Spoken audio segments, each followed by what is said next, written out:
Hello and welcome back to Image 1697. We will be continuing where we left off, which, if you recall, is after the group was basically attacked by the bar patrons that they were trying to sneak past, and for whatever reason, Ryan thought that it was very smart of him to go around destroying the TVs, because the thing that was basically keeping them docile, or at the very least, that's how it seemed, we should break them. No, they instantly turned around and went after them.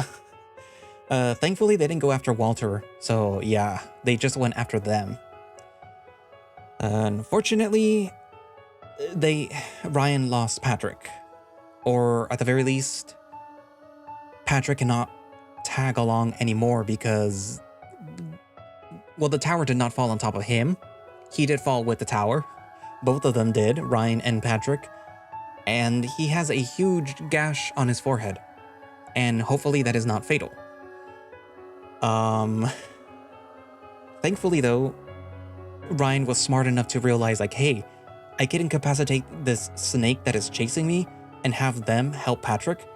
Because, otherwise you probably would have just left your boyfriend there to, expire. Anyway, so unfortunately, Ryan was also separated from Ransom after they encountered David at the remains of the hotel, or ballroom, I guess. I really don't remember what it was. It's the ballroom, right? And finally, Ryan has encountered the witch. Unfortunately, it does appear to be one of those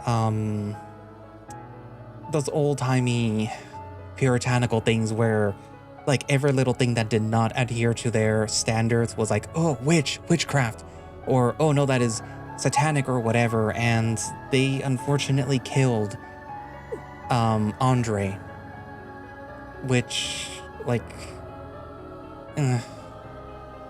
this basically sparked the Witch of Greylock thing, so we now know where that came from, and unfortunately it had a unfortunate origin.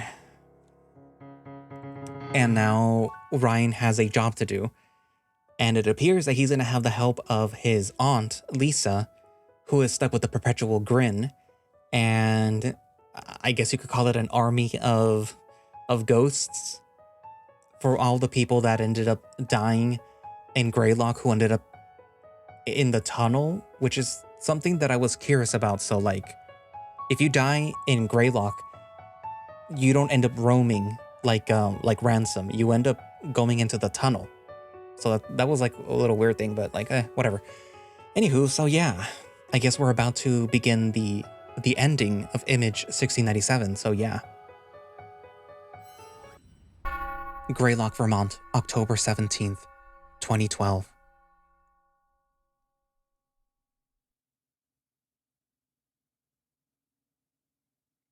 I arrive back at Greylock, the spirits following close behind. I'm greeted with an empty town, not a soul to be seen. The first body that I see is that of an elderly possum. She's been torn limb from limb and eviscerated, making a mess of entrails on the road. Cars, some abandoned, some crashed, litter the streets. I spot several people on the road and on lawns. All of them are dead, torn to pieces by some wild animals. I am thankful that I don't recognize any of them. Broken windows peer into pitch-black voids. Doors are covered in deep claw marks. An occasional scream echoes through the air. It's the only sound that I hear in this silent town. I don't know what this place is, but this is not the town that I grew up in. And yet, something in me says that this was bound to happen in Greylock anyway. This town really is cursed. Eventually, we come across my childhood house. David took the gun that I had used earlier, so I'm going to need another one. I just hope that my parents are okay. And so I walk into the front door, lift up a large vase on the porch, and grab the spare key underneath. Thankfully, I remember where it is. I unlock the door and gently push it open.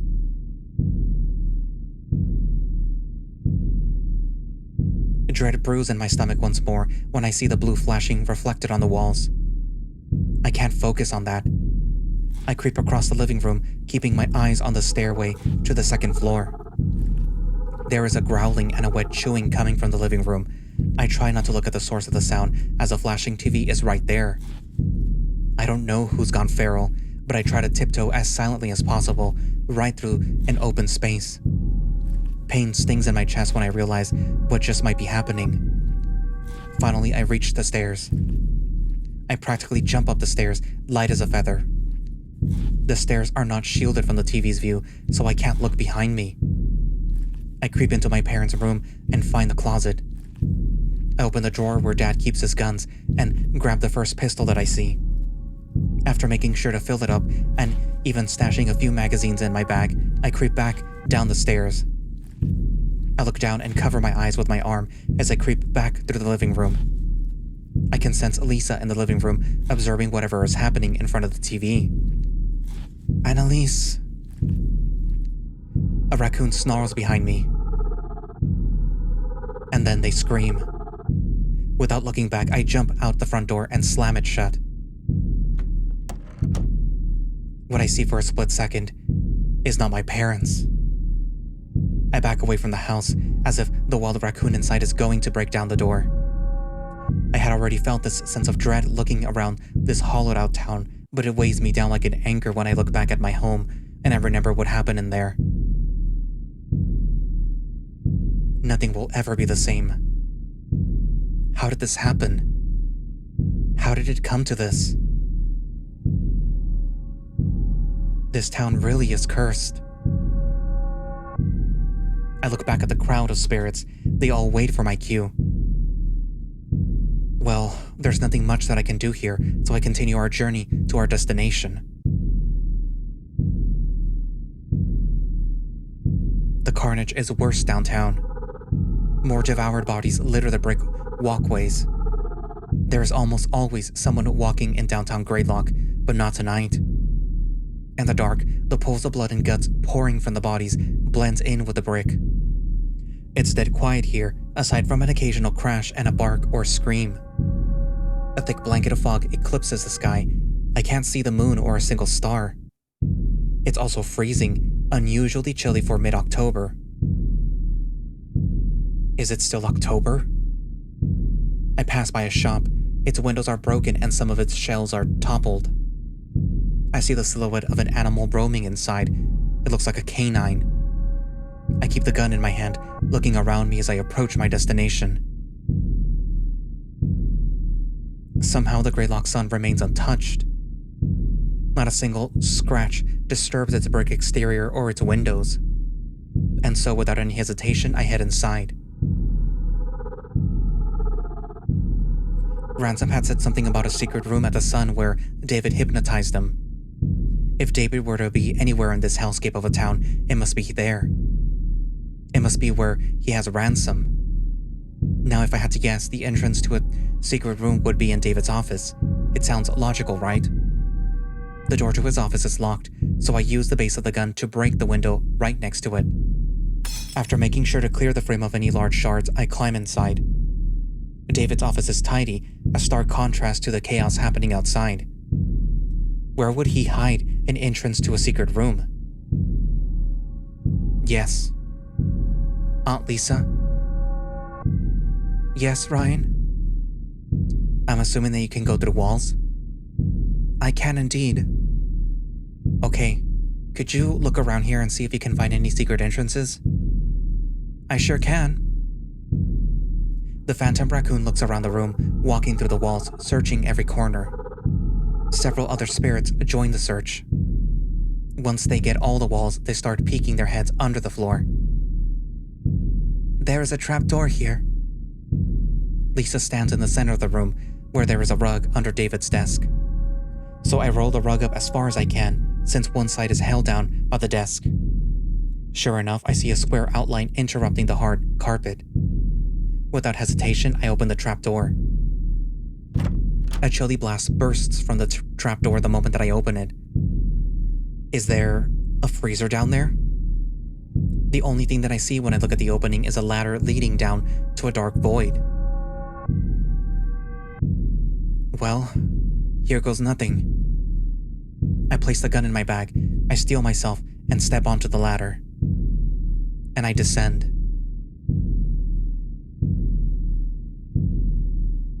At first, I find myself surrounded by pitch black. The air becomes stale again, and at first I wonder if this is another cave. I have no idea how long it takes me to descend the ladder, but after what feels like hours, my feet meet hard dirt. I let go of the ladder, and it takes me a second to find my footing on an uneven ground. After a minute, my eyes finally adjust to the darkness, and I'm able to make out shapes around me.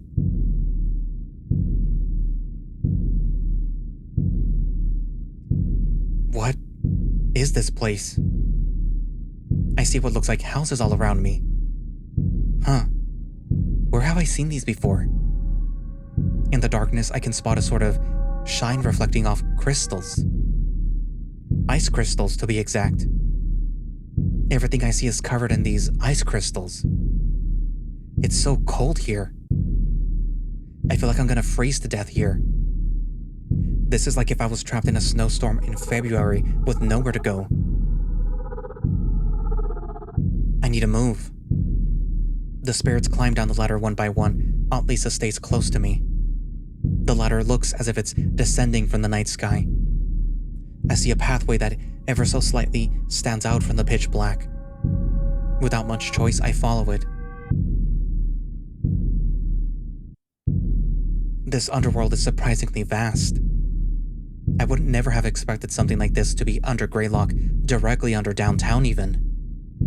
The buildings become more plentiful as I approach what I assume is the center of the frozen village. The straight path becomes a circle. Figures stand in the circle, paralyzed. They are all dressed in old coats and hats and dresses. Their clothes are tattered, their heads are wrinkled and almost completely furless. And yet, they look peaceful. They stand upright in the town circle, silent and unflinching. And they all face a single building. The building is tall and imposing. It somehow casts its own shadow over this dark underworld. The frozen people are lined up, leading to the door. And so I head inside. It somehow gets even colder as I enter the church. The chapel is expansive and it somehow feels bigger than the rest of the village.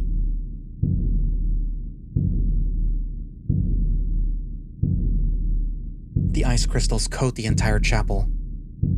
I shiver and hug myself as I walk down the aisle.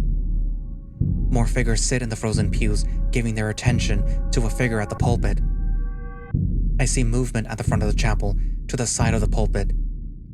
As I get closer, I see brown fur.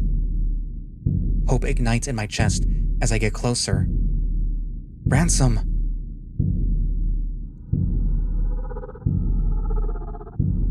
Ryan? I approach the bear, but I notice that something's wrong. He's covered in blood and half his face is gone. Large chunks of flesh have been bitten off his shoulder, face, and neck. I can see the bone underneath.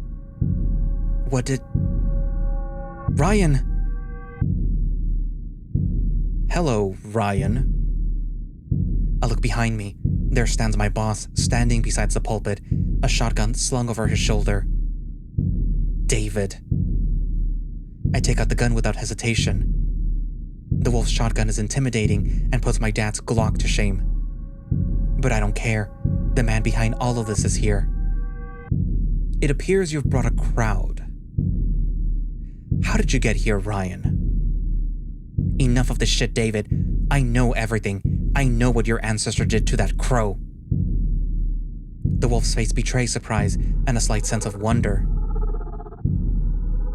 So, you really found her? You mean Andre, the man your family murdered just for being himself? Oh, come on now, Ryan. My ancestors were only preserving Greylock's sanctity. Psst, yeah, some holy-ass town this is. How are you hypnotizing the people? How are you making them feral? Do you know what a demon is? What does it have to do with anything? Everything, actually. Very well then.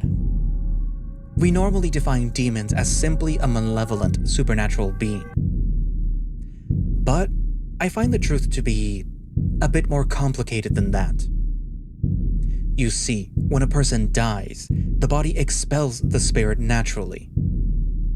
But if the spirit's will is strong enough, it can stay inside the body. Leave a spirit inside a body for long enough, and they become something different. A demon, not quite alive, not quite dead. A mistake of life and death, if you will. They can interact with both the living and the dead. Why? Hell, I don't even know. I just have an idea of what demons are. Why do they exist? I don't know.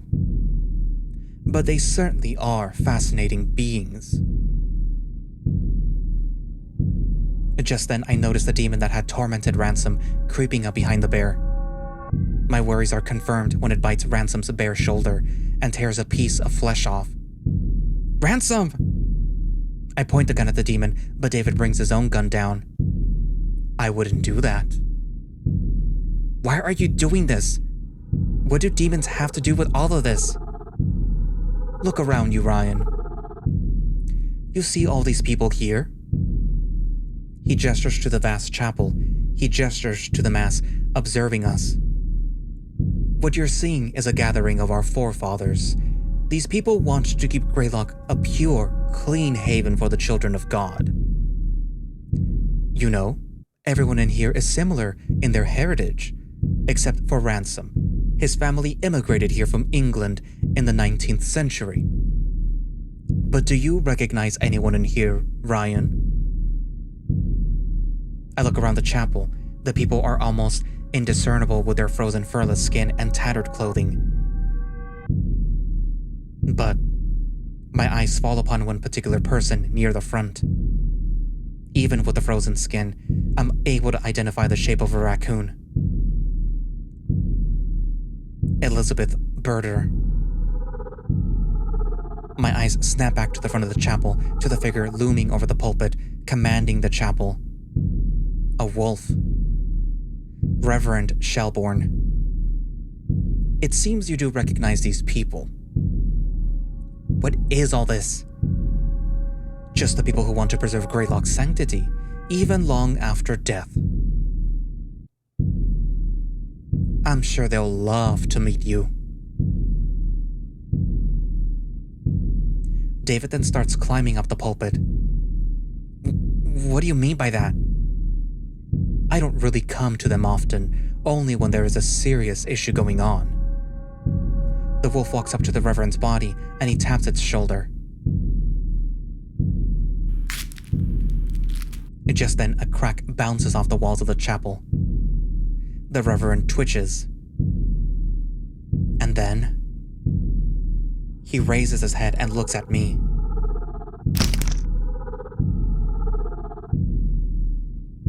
His jaw snaps open and a hoarse voice rumbles from his maw.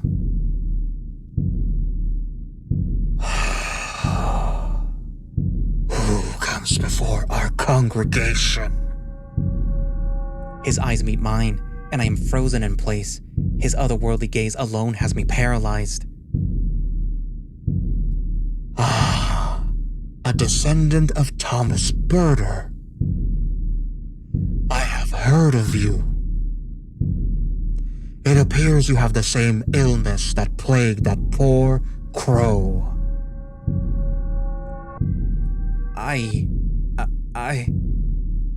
try to speak, but my jaw's frozen. Worry not. You have come to our church. Your family is here. We shall help you. The body of Elizabeth Berder stands up and stumbles towards me. She brushes my cheek with a finger, and I shiver when her dry, icy skin gets stuck on my skin and fur. More cracks sound throughout the chapel. More bodies move. More demons awake. The entire chapel reanimates, and the congregation looks at me. I could not save Thomas, but I can save you. My feet remain stuck to the floor. Are you ready to bring yourself back to God? The corpse moves towards me.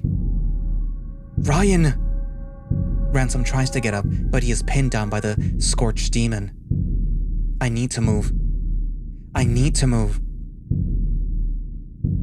I'm holding a gun. Elizabeth looms in front of me, and that freezing feeling keeping me in place gets replaced with a boiling rage. My arm moves by itself, and I swear that I hear it cracking as I raise it. The shots are loud and they make my ears ring. But I shot the demon in front of me several times. The demon recoils from the shots, and the bullets put holes through its clothing. The demon falls to the ground, and the congregation stops in their tracks. But I'm not done with it yet. I lurch forward and I snarl as I raise the gun. I smash the base of the gun against the demon's face. And I do it again. My eyes burn. I do not feel cold as I swing the gun down. The edge of my visions darkens, and I can only focus on Elizabeth as I let out my rage. A rage that feels like it's been building up for years. This is for Thomas. This is for Andre. This is for everyone else you've killed. Fuck! You!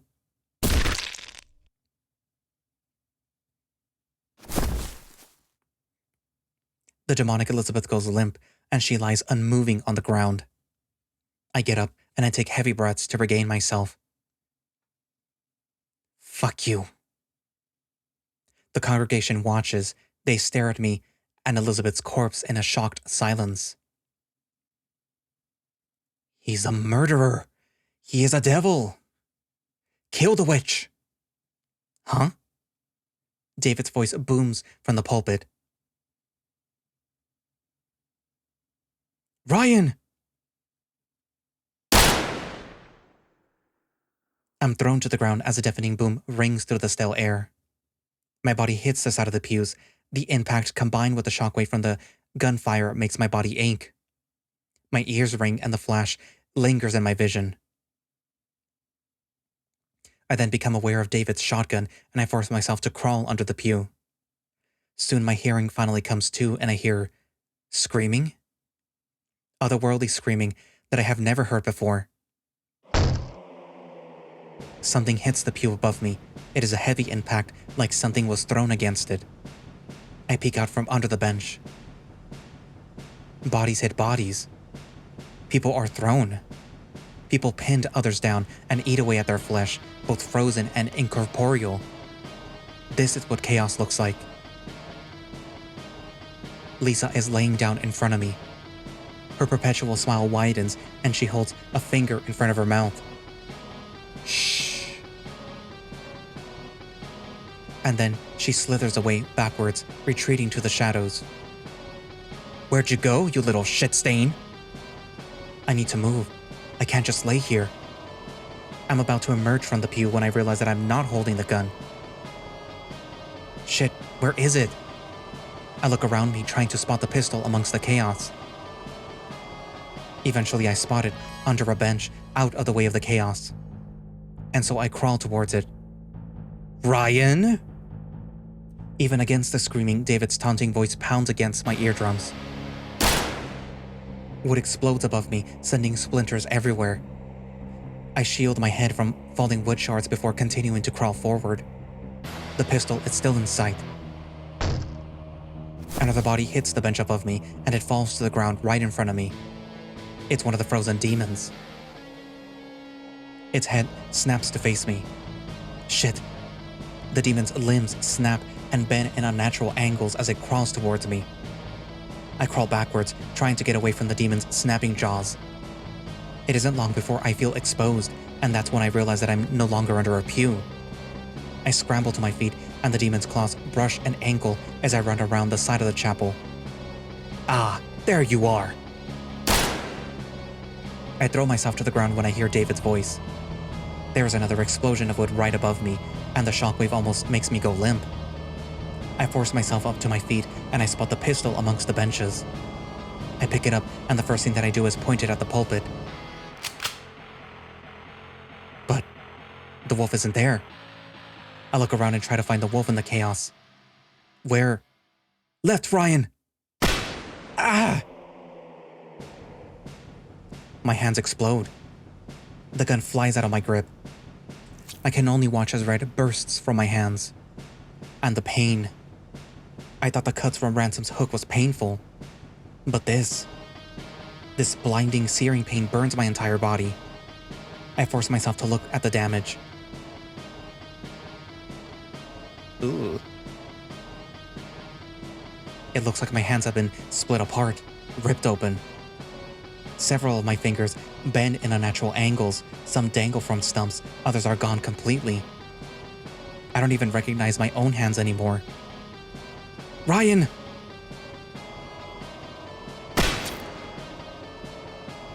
In one blurry second, Ransom throws a demon off of him, right in front of David's shotgun. The demon explodes, sending some kind of dark substance flying through the chapel. Dad? Ransom, finally free, stands up and rushes towards me. Ryan! A freezing hand grips my neck. I'm dragged backwards until my body slams into the hard wall. The demon Reverend's eyes bore into my soul, and his jaw looks ready to devour me. You have caused enough chaos. You have done enough sin. But worry not. I will save you with the power of God. His grip tightens around my neck. My breaths are cut short. Behind the wolf, more carnage paints the chapel. Bodies of both spirits and demons lay limp on the floor. Blood paints the floor and the pews. The few remaining tear each other apart.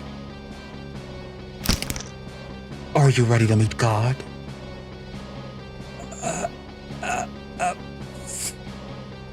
No, Ryan! Ransom throws himself at the demon. He slashes the Reverend wildly with his hook hand. The Reverend squirms as the bear slashes, but his grip on my neck remains tight. Ransom roars, and his jaw clamps down on the demonic wolf's crooked neck. He chews on the frozen skin. Several of his teeth snap off in his exposed skull as he does so, including one of his canines. The wolf tries to throw the bear off of him, but when Ransom tears deep enough, he tightens his jaw and he yanks away. Ransom tears a large chunk of frozen flesh off of the Reverend's neck. Rivers of blood squirt from the hole in the wolf's neck. That blood mixes with Ransom's own in the bear's mouth. The Reverend stumbles, but he manages to throw me. My body flies through the air before it slams into a bench. A sharp pain shoots from my back and rings through my entire body. I fall to the ground. I try to get up, but I can't. I try to push myself up, but the blinding pain from my hand brings me back to the ground. I try to crawl away, same thing. All I can do is curl up on the floor. I can feel my body giving up. David, drag them to hell. The demonic Reverend falls to the floor, no longer moving. Ryan! Ransom sprints towards me, and I see him starting to panic again. No. Ryan! I need you to get up, please. I can only groan in response. But I fight through the pain. I force myself onto my hands, despite them screaming at me. I sit up and rest against the side of a pew. Oh my God, Ryan. Can you hear me? Can you see me? I try to reassure him with just nods.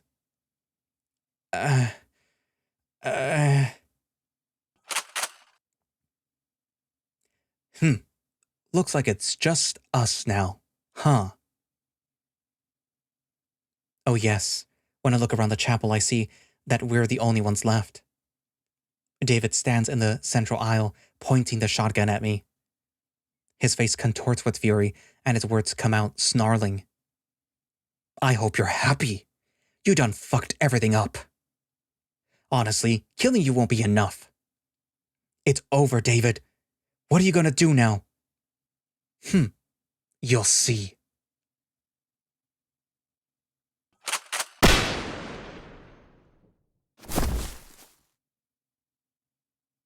One more gunshot booms through the air. David's head explodes into red ribbons, and his body violently lurches backwards. He hits the ground in the middle of a large pool of blood. He doesn't move anymore.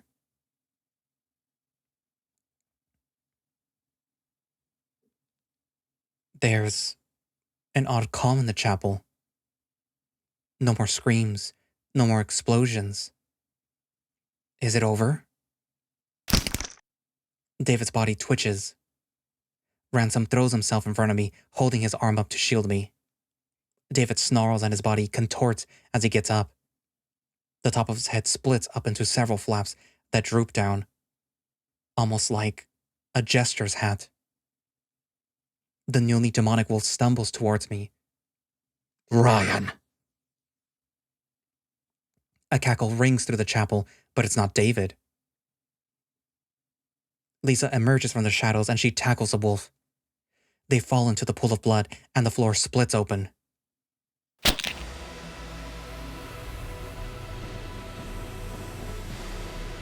A hole opens up in the ground and David and Lisa fall into it. From the hole, a blinding light illuminates the entire chapel, and yet it fills it with an oppressive darkness at the same time. The bodies of the demons and spirits are dragged into the hole.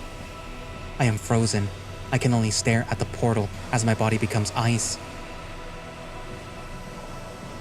But as I look at the glow, something inside of me thrashes. It begs me to let it out.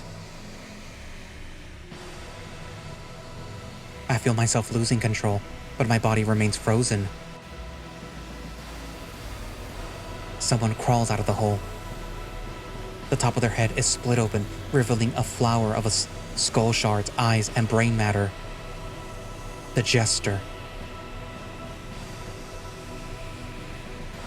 A brown bear approaches the Jester, looking down at it. I will be back. I will come back for you, and I will make you suffer. I will make your life a living hell, and when you die, it will be me who drives you to hell. Ransom.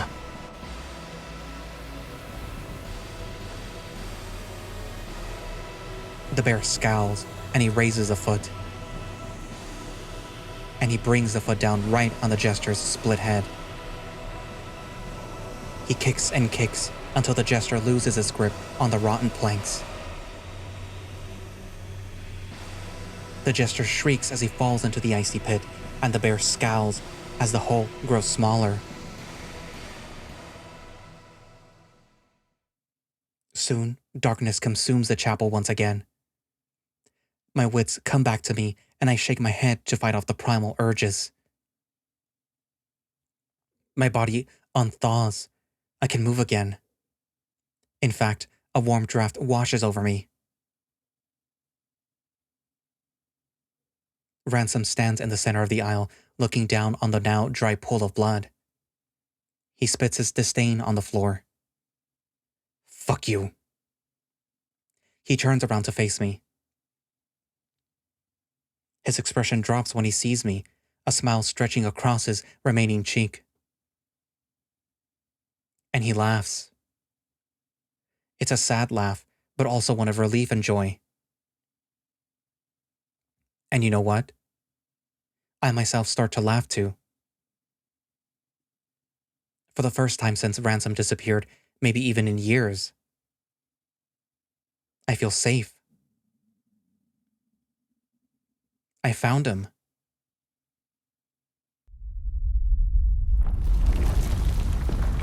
The chapel rumbles. The earth shakes. A loud snap breaks the momentary illusion of safety. Another snap. Dirt falls from the ceiling, and the chapel itself folds inward. Run! My body shoots up to its feet. I ignore the horrific pain as I sprint. Soon we break the threshold of this hellish chapel. I sprint through the underground Greylock. I almost trip multiple times because of the already uneven ground and the trembling earth. No more figures populate this hell. They're all gone. This is a ghost town now. A large chunk of earth falls from the icy firmament, and it almost knocks me to the ground. Soon the ladder to the surface is in sight. I grab the prongs, not thinking about my mangled hands. That searing pain returns. It shoots from my hands and shocks my entire body. Ryan, fuck! I don't know if... No, listen. I know it hurts, but listen to me. You gotta get back up there. Please. I grab the ladder again. My hands scream at me, but I force myself up. My entire body aches. It wants to give up right here, right now. But I can't. I have to keep going. And so I keep climbing. The ladder snaps, and my life flashes before my eyes as I dangle. Ah! Go, Ryan, go! Without much thought, I scramble to grab the prong above me. Once I get a good grip, I keep climbing. It feels like forever, but I finally reach the top. Ransom follows close behind, and we're back at David's office. Go, go, go, go, go! Without another thought, I sprint out of the sun. The ground rumbles as I make my way outside. The brick cracks and the buildings themselves shift. My body continues to tell me to stop, but I don't listen. I just keep running. I run away from the downtown as the earth rumbles. I almost trip when the road cracks beneath me. I can feel the earth itself caving in behind me. A cacophony of noises disrupts the peaceful image this town otherwise brings. Glass shatters. Bricks crash. Car alarms go off. People scream. I run past several mutilated cadavers as I run, but I can't focus on them. Soon, I'm out of downtown. I chance a glance behind me, and sure enough, Ransom is still behind me, telling me to keep going. Soon downtown is far behind me, but I keep going. I run until I can't hear or feel the crashing anymore. I feel the energy leaving me, and that's when I finally stop. I dare to look behind me. The Greylock that I once knew. It's gone. I can't see the church anymore. I can't see the rows of brick buildings that make up downtown anymore. Ryan, are you okay?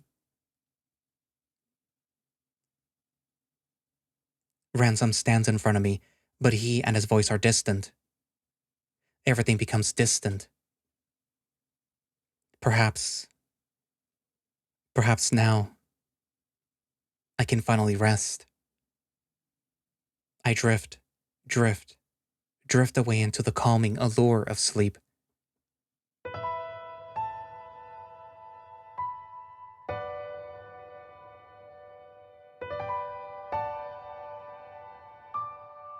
October 18th.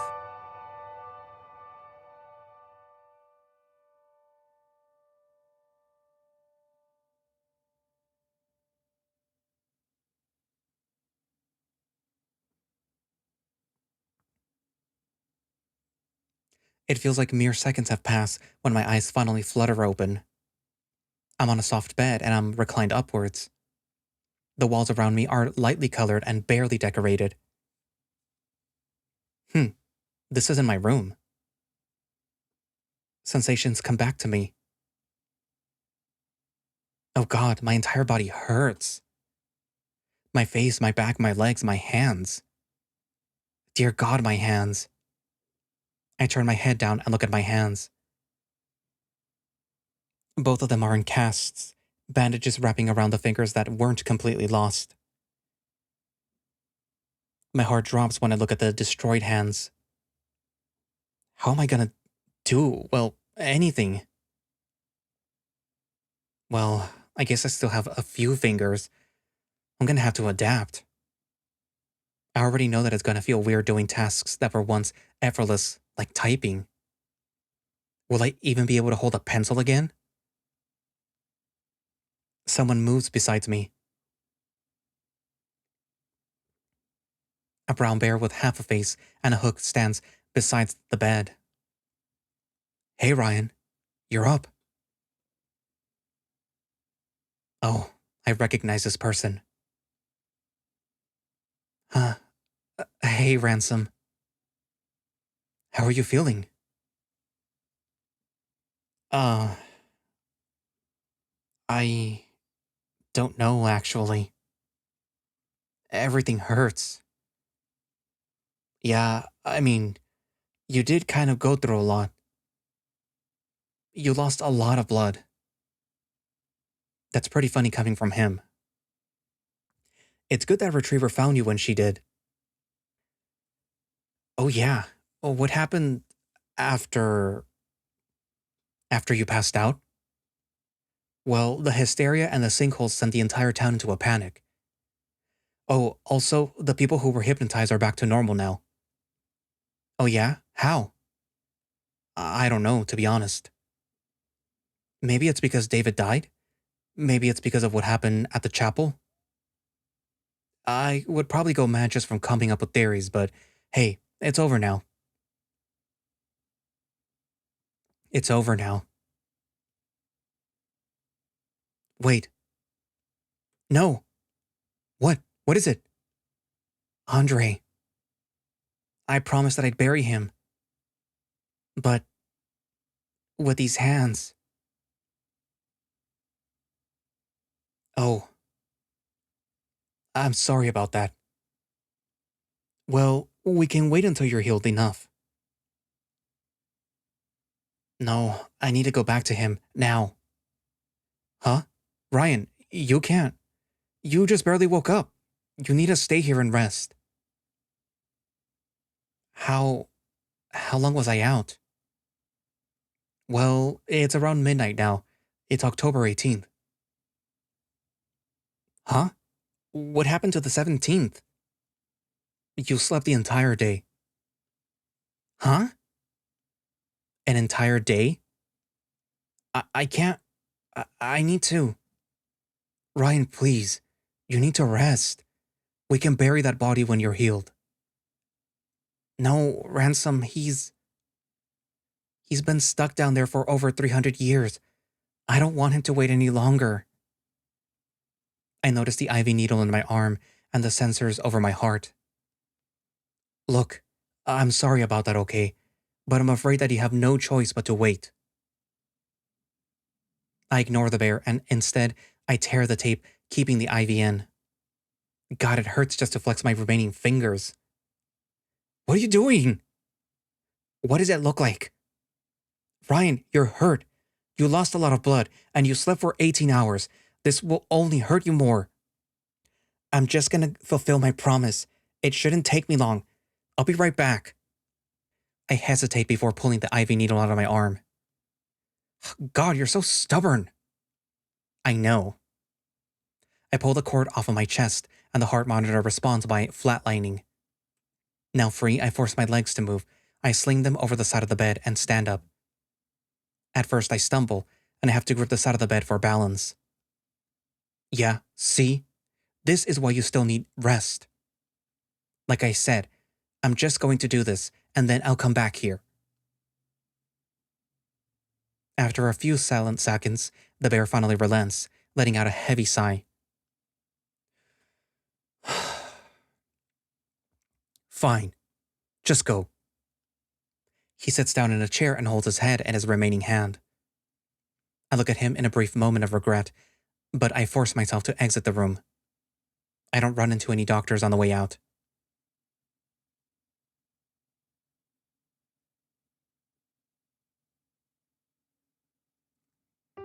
Getting Andre's body proves to be difficult. Carrying his body alongside a shovel I took from an empty store is already hard, but with destroyed hands... And here I am, climbing the tallest, steepest hill in Greylock. Still, I push through it. It feels like hours have passed when I finally reach the top. This hill is the tallest in the area, and the clearing at the top makes for a gorgeous view of the forest and town. This would be the perfect burial spot. My body is grateful for the immediate relief when I set Andre's frail body down. But I don't stop to rest. I start digging. Trying to hold a shovel with my hands in a cast is already arduous, but a stinging pain shoots up my arms every time that I stab the dirt, sink the shovel in, and lift up a large clump of dirt. The whole time my body begs me to stop, to rest. But I don't listen. Ransom was right. I really am stubborn. But I don't care. I just keep digging. And after countless hours, I have a hole in the ground that's deep and long enough. So I pick up Andre's body and, as gently as I can, I lower him into the grave. I make sure that he's facing the forest, away from the town. It's hard with the broken hands, but I manage to get him down. I jump down into the grave so that I can adjust his body, so he's now peacefully lying on his back, arms resting at his chest. My body yells at me when I climb out of the grave. I look down at him in silence for several minutes. Finally, I'm ready to bring him peace. And so I pick up the shovel again and bring the dirt that I had dug up back down. It proves to be easier than digging, but it's still an exhausting task. Slowly but surely, the dirt covers up Andre's body, returning him to the earth. Soon the grave is finally filled. I kneel down in front of the grave, and I stay there for several minutes, paying my respects to Andre. Andre, I'll come back. I'll visit you. I promise.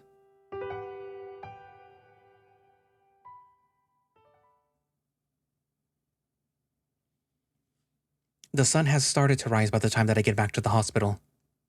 On the way, I see people stepping out of their homes, looking around with confusion and fear.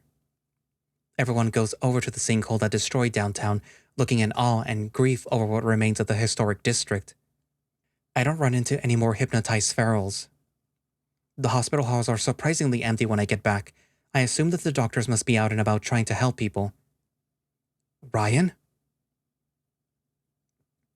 Walter's voice calls from a room. Relieved to hear the cat's voice, I enter his room. Hey, Walter. Well, I'll be damned. I was really worried about you. What happened? Did you find the witch? Yeah, I found him. It's over now. Like, everything? Damn. We just sit there in silence for several seconds, clearly realizing just how different everything is going to be now. Downtown Greylock is gone. The sun is gone. Yeah. So, I guess we're all out of a job, huh? Yeah. I don't even know what we're gonna do now. Yeah. Oh, by the way, your man's right across the hall. I'm sure that you'd want to see him. My heart lights up at that remark. Thanks. I rather impatiently start to make my way out before Walter calls to me again. Oh, hey Ryan? Yeah? Thank you. For what? I don't know. Just felt like I needed to say it. I realize now that you've done a lot for us, and I just wanted to thank you for it. It's gonna be really weird now, but we'll still have each other, right? Yeah. Yeah. We'll be okay. And thank you, Walter, for all that you've done. Okay. I won't keep you any longer. Thanks. I exit Walter's room and enter Patrick's in a matter of seconds. I feel a weight being lifted off of me when I finally see him. He's sitting on the bed, and the top of his head is wrapped in bandages. Ryan? I hop over to him, and we hug. It's a bit awkward with my damaged hands, but I revel in his warmth. Hey, Pat. Oh, thank God. I was so worried about you. It's okay. It's okay. I'm here now. I'm okay. Oh, it was so horrible here. People were running wild everywhere, attacking and eating other people. And now, all of downtown is gone, or so they say. It's okay. It's all over now, I promise. Patrick pulls away from the hug, and his gaze immediately goes to my hands. Ryan, what happened to you? I found him. Who? The witch? It's a long story. Well, I got time. I find a chair and pull it up to the bedside before sitting down. So, this is going to sound completely insane. Hell, I might be institutionalized for this. But this is what happened. I take my time to explain what happened as best as I can. The visions of the Greylock witch trials, how I met Andre, and what happened to him. Down to the confrontation underneath Greylock, which led to David's death, the sinkhole, and my hands. And that's how we got here. Wow, that's pretty insane. I'm not even gonna pretend that I understand what you went through. But to think that that might be over? It's over. I'm just happy that you're here. I'm happy that you're okay. I love you, Ryan. I lean forward for another hug and a kiss.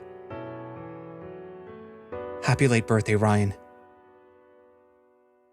Oh shit, yesterday was my birthday. Fuck. Yeah. And I do have a present for you. Did you happen to see it if our complex is still up? Oh yeah, it's unharmed, thankfully. Okay. I hate to make you move around in your state, but could you go get my bag and bring it here? Oh, it's no problem. I think that I can do one more task. I rush over to our complex. Thankfully, it's not too far from the hospital. Patrick's bag is on the kitchen island, so I quickly retrieve it. Part of me is tempted to look inside and look for the gift, but I won't snoop. I'm sure that he wants it to be special. I make my way back to the hospital, back in Patrick's room. I show him his bag. Okay, great. It's in one of the pockets. I follow his directions and look through the bag. I feel weird looking through another person's belongings, even if that person is my boyfriend, but it's clear that he wants me to do this. Eventually, I find it and take out a small box in wrapping paper. Yep, that's it. Shit, your hands. Do you want me to unwrap it? At this point, my hands have become numb, and it's not like I lost all my fingers. I think I got it. So I tear the wrapping paper. It's weird doing it with just a few fingers, but thank God that I still have both of my thumbs. Otherwise, I wouldn't know what I would do. Soon, I have the gift completely unwrapped. I find myself holding a little box with a velvet exterior. Oh. I feel like I already know what it is, but I open the box. Inside sits a ring. It's not a super complicated or intricate ring, being a simple silver band with likely faux gold edges. But it's still lovely. Ryan, I love you so much. I met you when I was in a really dark place, and you just brought light into my life. The way you dedicated yourself to helping others, no matter how much it might hurt you. Ryan, you are one of the strongest, bravest people that I've ever met, and when I'm around you, I just know that everything is going to be okay. So, will you be my husband? I look between Patrick and the ring, and a million thoughts race across my mind. But all of them lead to one conclusion. Abso-fucking-lutely. We have a good laugh, and I hand the box to Patrick so that he can place the ring on me. It's strange, but my remaining fingers are exposed, so he manages to slide the ring on. How did you even get this? Oh, your parents and I may have put some money together. Oh my god. The ring glides smoothly onto my finger. It fits nicely. Fuck, I love you, man. As soon as it's on, I hold the lion's face in my hands and kiss him. I'm convinced that our hearts become one in that moment. I've never felt warmer. I've never felt closer to another person. I'm gonna marry this man. After several minutes of kissing and hugging, we spend some time talking. All the while, I feel that constant embrace of warmth around me. This is exactly what I wanted. This is what I needed. I'm gonna marry this man.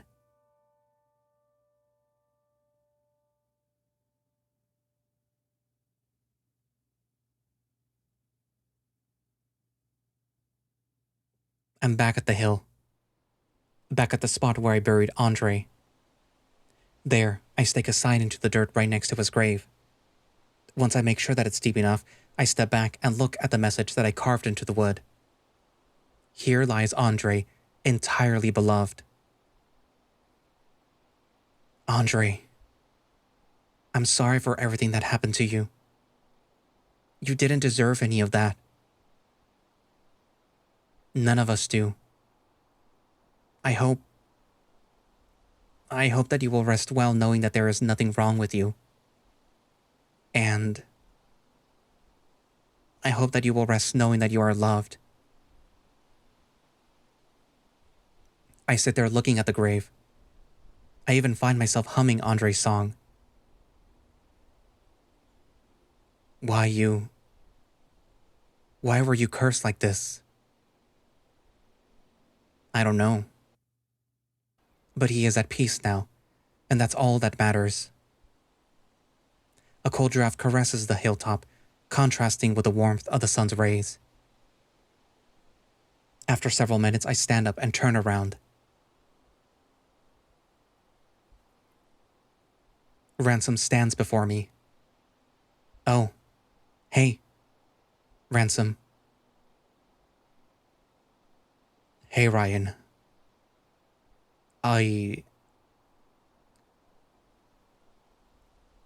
Look, I'm sorry about earlier. I shouldn't have snapped at you like that. It's fine. So, how you been? I'm okay, I guess. Everything hurts like hell, but, hey, everything's over. Right? Yeah. Ransom looks down at my hand and sees the ring on my finger. Congrats. You two deserve each other. Thanks. So, what are you gonna do now? Ransom looks away, clearly pained about something. Well, I guess I have to go now. There's not really much that I can do anymore, so there's no real point in me sticking around. Yeah. I don't know what awaits us after death, in normal circumstances. But I guess it's time for Ransom to move on. We all have to eventually. Yeah. So, thank you, Ryan, for, saving Greylock, freeing Andre and all.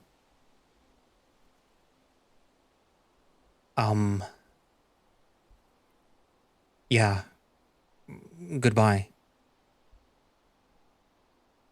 Ransom starts to turn around. But something feels wrong. I can't just leave him like this. Ransom, wait. Ryan, The bear turns around again as I speak. Turns out that we both need something. Sorry, you go first. Where do I'm sorry. Sorry for what? For killing you. Ryan, I know that you said that it wasn't my fault and I was just defending myself. But I just feel so guilty every time that I look at you and see that hole in your head. We don't talk often and I just feel like that isn't fair for you. I know that you went through a lot and I wish that I could just have done something about it. But no, I killed you and my voice breaks and tears sting my eyes.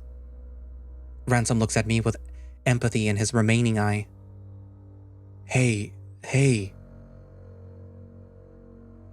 Let me tell you something.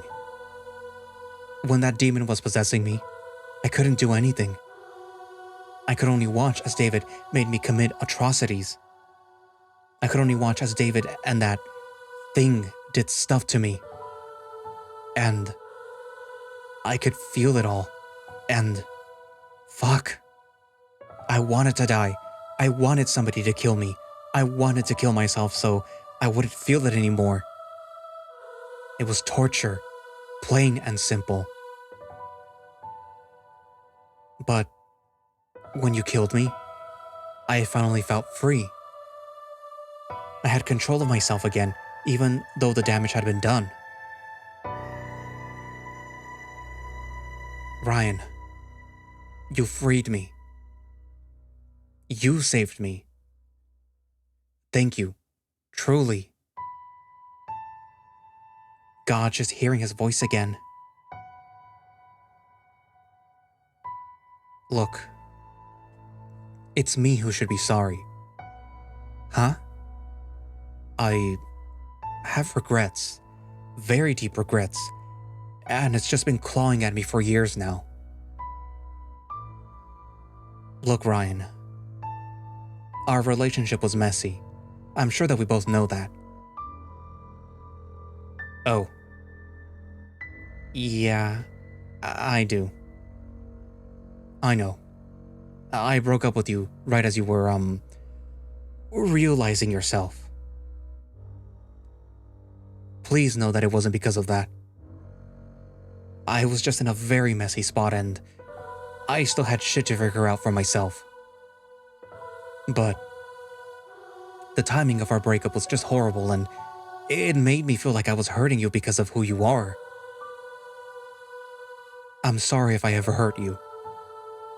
No, never. I should have apologized back then, and I should have tried to talk to you more. God, I'm such a mess. I should have reached out to you more. I think we're all messy. Ryan, please know that I always considered you a friend. At this point, I'm crying, and I even see a few tears run down Ransom's face. He approaches me and he opens his arms.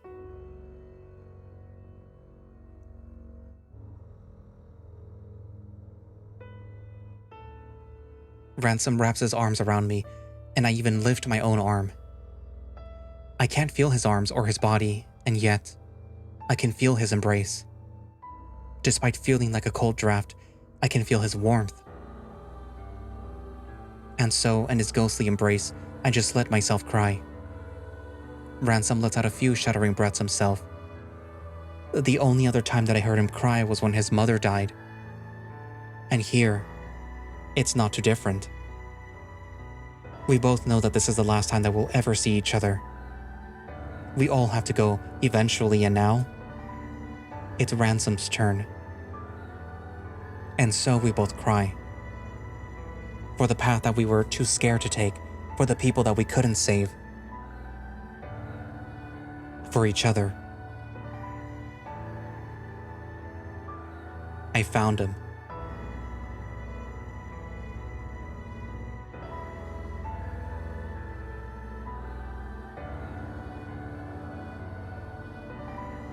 Soon, I reluctantly pull away from the bear. Every hug has to end eventually. Everybody has to say goodbye eventually. Thank you, Ryan. For everything. Well, I guess it's time for me to go. Thank you, Ransom. Goodbye, Ryan. Live your life, and live it well. We smile at each other one more time. Before Ransom turns around, he walks towards the colorful, vibrant trees into the golden forest away from town. And I just watch as he goes.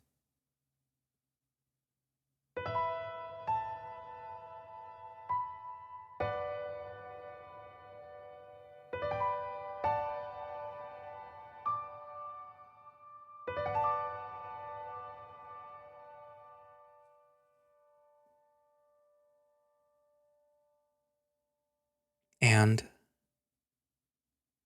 just like that, he's gone. Goodbye, Ransom. I don't know how long I stand at the top of the hill, overlooking the forest, but I stay there a while. I have to get back to town. Ransom moved on. Andre moved on. And now it's my turn. I look down at my finger, adorned with a ring. I have no idea what's going to happen from now on. But I'll have my soon-to-be husband by my side. And that thought alone brings me comfort. Who knows? Maybe we'll get out of this town and start a new life elsewhere. Like Omaha or something. I turn around and face the town. And I start my way back to Greylock.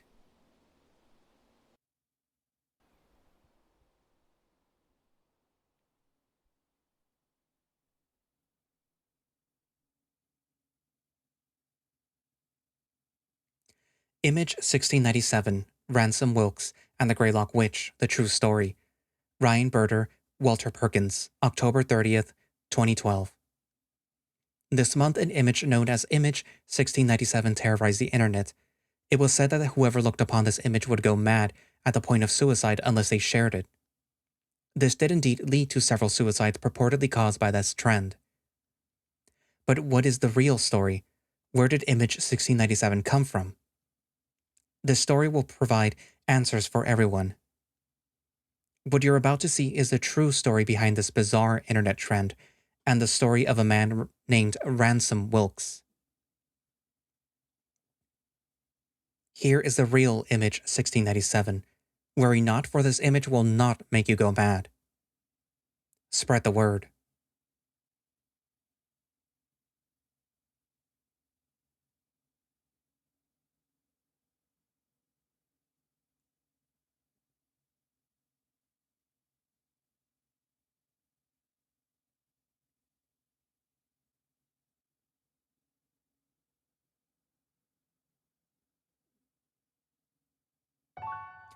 Image 1697. I take it this is the end? I liked it. I was talking to Bajaker about it, and this is a very good story, and I dare say probably like a step above the previous story that they did, which was the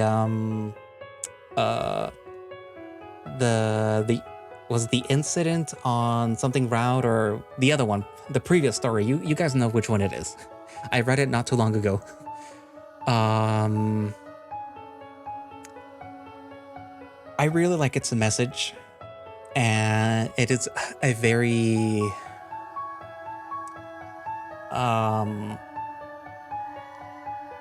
what's the word that I'm looking for? It's not that it's a very appropriate message for the time, but it is a very yeah, you know? This is a message which could apply to these times right now, especially with certain government organizations going after certain groups of people for arbitrary reasons. Walter. It's not even arbitrary reasons. They know why they're doing it.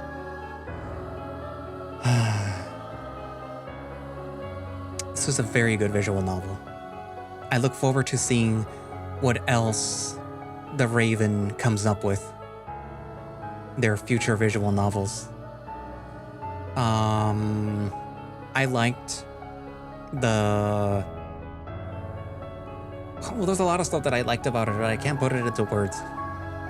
My ADHD brain is like going, like, no, but this. I liked how through various parts of the story you could see sort of like the parallels going through like various different things, like the whole Crucible thing, the way that it's also sort of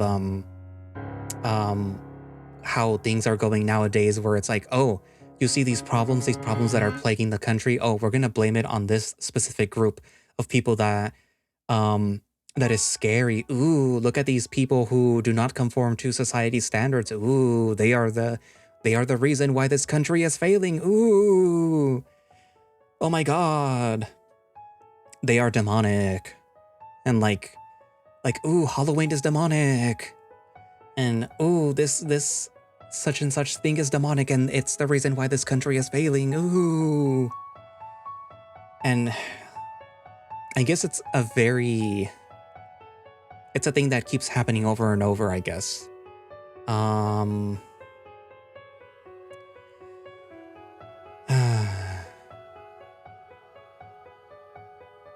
I don't know. I mean, you guys can see it too, right?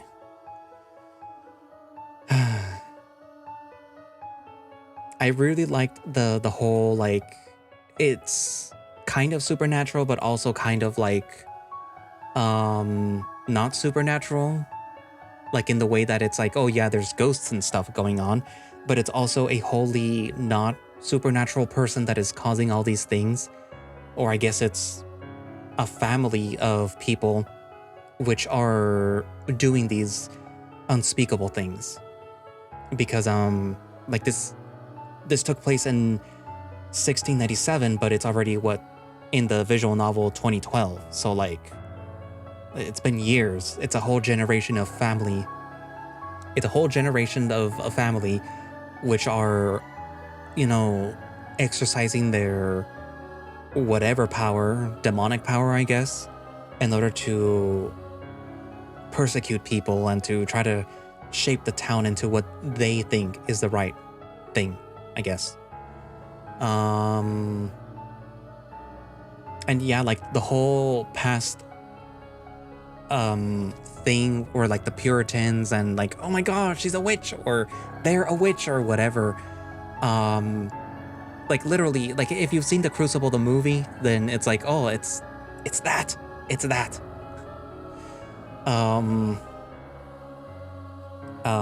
What was the name? Goody Birder. Like immediately when I read the name Goody Birder, it's like, oh, Goody Proctor.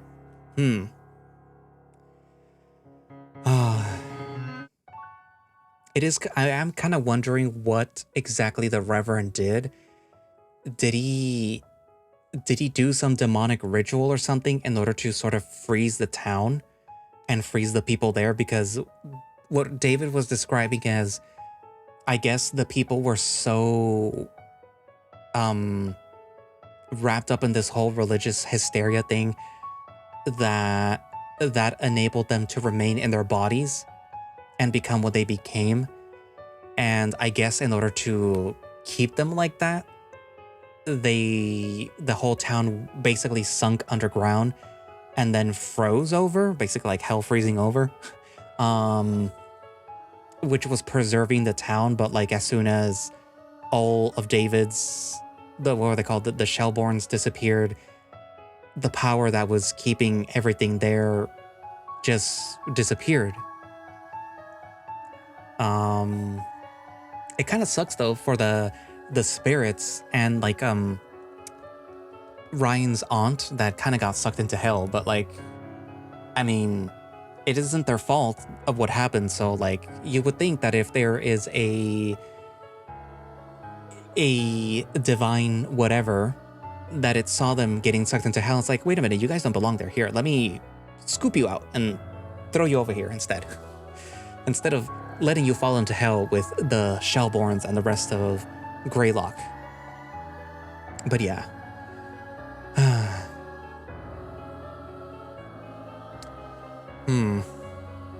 I really like the story. And I am really looking forward to seeing what more the Raven, the Crow, actually don't remember what they are. What other stories they have in mind. And I think that they were already thinking of something else that was going to be for the November thing, but like since this barely came out and then it's already November, I don't know if they're going to be able to do anything. But if they do, I'm going to read it. It doesn't matter if it's not for November. Whatever it is that they write next, I'm going to read it. Because this was very good.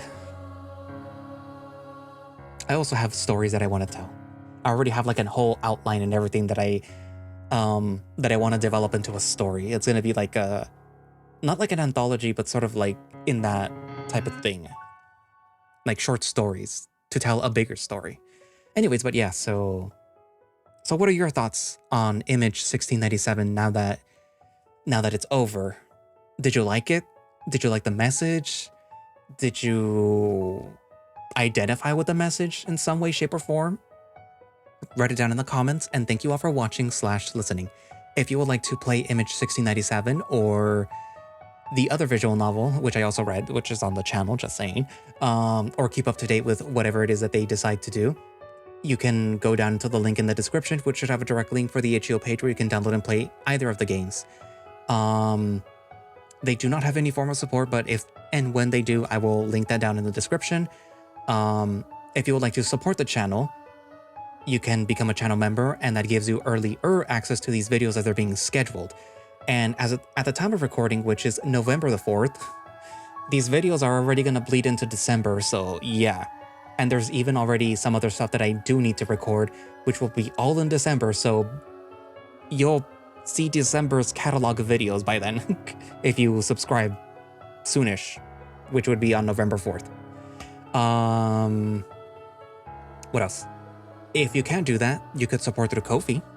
It's appreciated either way. And if you have some expendable income, you know, I do have a throne.